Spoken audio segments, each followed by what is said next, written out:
បាទសួស្តីបងប្អូនអរគ្នាឥឡូវយើងមករៀនពីការរៀបចំ AI របស់យើងដើម្បីងាយស្រួលយើងមាន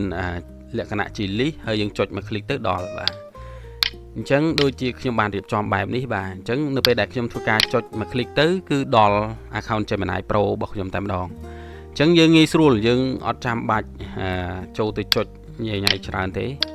បាទហើយយើងអាចបង់លេខបង់ឈ្មោះយើងរៀបតាមលេខរៀងបាទអញ្ចឹងឥឡូវនេះខ្ញុំរៀបដល់ account ទី120អីបាទអញ្ចឹងខ្ញុំនឹងធ្វើការរៀបតទៀតបាទដើម្បីធ្វើបានអ្នកគ្នាត្រូវប្រើប្រាស់ browser បាទអញ្ចឹង browser អ្នកគ្នាអាចប្រើ Chrome ក៏បានឬក៏យើងអាចប្រើ Microsoft Edge អញ្ចឹងនៅក្នុង Windows វាមាន Microsoft Edge ដំឡើងឲ្យយើងស្រេចហើយអ្នកគ្នាចូលមកអ្នកគ្នាចុចកន្លែង profile នេះដើម្បីធ្វើការ add new profile បាទអញ្ចឹងកន្លែងនេះយើងធ្វើដល់លេខ120អីអ្នកគ្នាចុចកន្លែង set up new profile នេះមកដើម្បីបន្តធ្វើ121ទៀតបាទអញ្ចឹងកន្លែងនេះអ្នកគ្នាចុចខាងក្រោមបាទចុចខាងក្រោមនោះហើយចុច confirm រួចយើងចុច next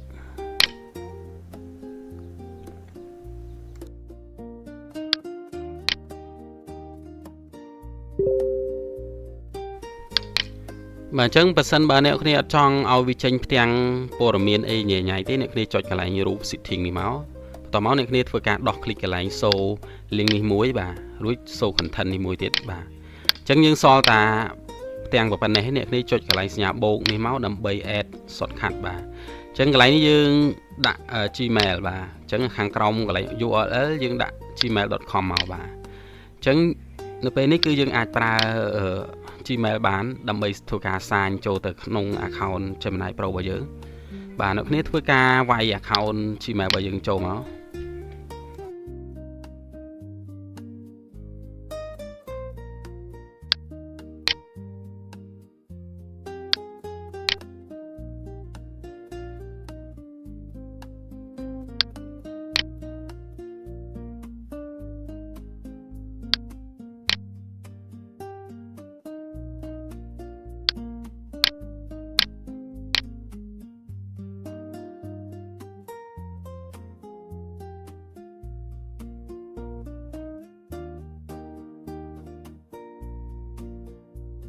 បាទអញ្ចឹងក្រោយពីអ្នកគ្នាធ្វើការសាញ Gmail របស់អ្នកគ្នាចូលទៅកាន់ user អីបាទអញ្ចឹងអ្នកគ្នា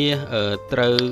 ដាក់លេខនេះដាក់លេខ profile នេះឲ្យត្រូវតាមលេខរៀងបាទព្រោះពេលដែលយើងបង្កើតមកលេខរៀងវាអត់ត្រូវគ្នាទេឥ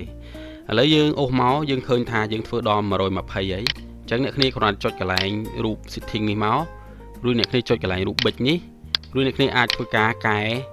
ឈ្មោះ user នឹងបានហើយបាទបន្តមកអ្នកគ្នាអាចដាក់រូបចំណាំអីក៏បានដែរបាទក្រោយមកយើងធ្វើការចុចពាក្យថា update អញ្ចឹងយើងនឹងអាចបង្កើតនៅ user មួយដែលមានឈ្មោះ profile 121អញ្ចឹងបើសិនជាអ្នកគ្នាចង់ប្រើប្រាស់វាអ្នកគ្នាចុចនៅកន្លែងនេះមកបាទរួចអ្នកគ្នាចុចលើ profile 121មកគឺអ្នកគ្នាអាចចូលទៅកាន់កន្លែងដែលយើងបានរៀបចំ email មិញហើយបាទអញ្ចឹងអ្នកគ្នាធ្វើការចុចលើនឹងមកបាទបន្តមកអ្នកគ្នាចុចកន្លែង tre នេះយើងឃើញពាក្យថា Geminiអញ្ចឹងយើងចុចលើនឹងមក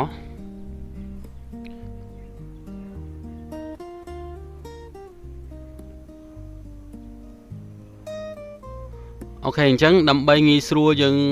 ចុចមក click ដល់អ្នកគ្នាចុច tre 3ចុចពាក្យថា more tool ចុចពាក្យថា app ចុចពាក្យថា install បាទបន្តមកអ្នកគ្នាធ្វើការដាក់លេខចំណាំមកបាទ121បន្តមកអ្នកគ្នាធ្វើការចុចពាក្យថា install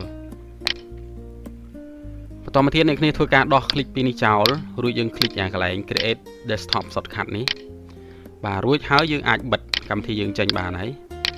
បាទអញ្ចឹងនៅពេលនេះគឺយើងនេះវា load ទៅលើ desktop ហើយគឺអ្នកគ្នាអាច